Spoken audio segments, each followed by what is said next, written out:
तो नमस्कार। आज हम करेंगे 6th क्लास के चैप्टर नंबर 3 विज्ञान का तंतु से वस्त्र। तो देखिए तंतु क्या है, तंतु के बारे में पढ़ेंगे। तंतु क्या है? तंतु एक प्रकार का रेशे होते हैं जिसका उपयोग किसके लिए किया जाता है? तागे या धागे बनाने के लिए किया जाता है। अगला देखिए क्या है, प्राकृतिक तंतु। क्या है? प्राकृतिक तंतु। प्राकृतिक तंतु जो तंतु पादप या जंतु से प्राप्त होता है उन्हें प्राकृतिक तंतु कहा जाता है। जो तंतु किससे प्राप्त होता है?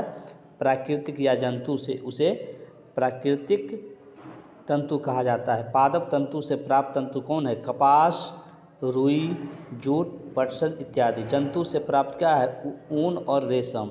जंतु से प्राप्त तंतु कौन है? ऊन और रेशम। ऊन भेड़, बकरी या खरगोश से प्राप्त होता है। रेशमी तंतु रेशम कीट को कोकिन से खींचा जाता है। रेशमी तंतु रेशम कीट कोकिन से खींचा जाता है। संश्लिष्ट तंतु रासायनिक पदार्थ द्वारा बनाए गए तंतु को संश्लिष्ट तंतु कहा जाता है।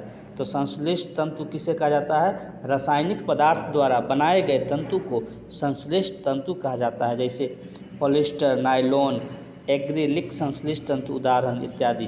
पादप तंतु, जो तंतु पादप से प्राप्त होता है। अगला देखिए रुई क्या है? रुई एक प्रकार का प्राकृतिक तंतु जो पौधों से प्राप्त होता है। कपास की फसल किस में बोई जाती है? काली मिट्टी तथा जलवायु उष्ण में होती है। तो कपास की फसल कहाँ बोई जाती है? काली मिट्टी में तथा जलवायु उष्ण में होती है। ये मेनली महाराष्ट्र में उपजाया जाता है। बहुत कपास की खेती कहाँ किया जाता है? महाराष्ट्र में सबसे ज़्यादा। और गेहूं की सबसे अधिक उत्तर प्रदेश में, और चावल का पश्चिम बंगाल।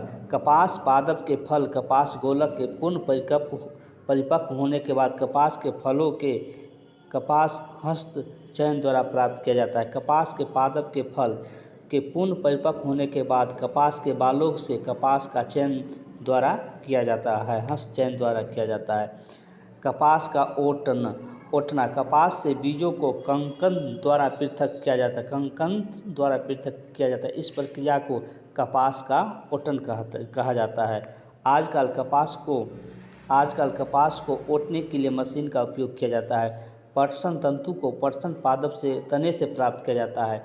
पूछ देगा क्वेश्चन, पटसन तंतु को किससे प्राप्त किया जाता है? तो पटसन पादप के तने से प्राप्त किया जाता है। भारत में खेती वर्षा ऋतु में किया जाता है। भारत में पटसन की खेती कब की जाता है? तो वर्षा ऋतु में। भारत में पटसन के प्रमुख रूप से पश्चिम बंगाल, बिहार तथा असम में सबसे ज़्यादा पटसन कहाँ को किया जाता है? तो पश्चिम बंगाल में।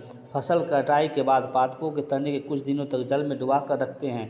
पृथक पटसन तंतुओं से हाथ द्वारा पृथक्करण किया जाता है। कताई रेशे से धागा बनाने की प्रक्रिया को कताई कहा जाता है। रेशों से धागा बनाने की प्रक्रिया को कताई कहते हैं। इस प्रक्रिया में रुई के खींचकर ऐरते हैं और जिससे रेशे आसपास आ जाते हैं और धागा बन जाता है। अगला देखिए क्या है, तकली।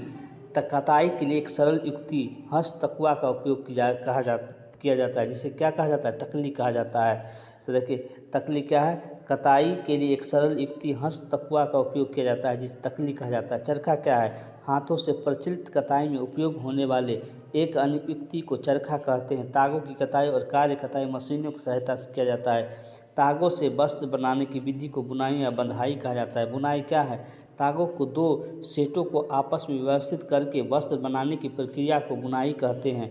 वस्त्र की बुनाई करघों पर की जाती है। करघा को हस्त प्रचलित या विद्युत प्रचलित होता है। बुनाई और बनाई का उपयोग विभिन्न प्रकार के वस्त्रों के निर्माण में किया जाता है। वे वस्त्र का उपयोग पहनने की विधियों वस्तुओं को बनाने में किया जाता है।